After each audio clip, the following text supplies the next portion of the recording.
Azure Functions is a serverless computing service provided by Microsoft Azure that allows developers to write and deploy small pieces of code that respond to events or triggers such as HTTP requests or changes to a data source. And developers are only charged for the time their code is actually running. So this is my Visual Studio, and I've already searched for Azure Functions.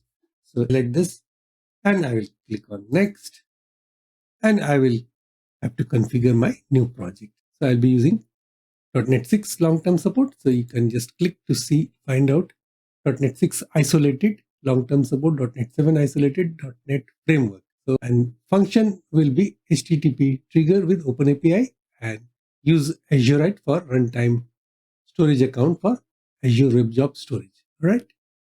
And authorization level is function. And then click on create to create the project.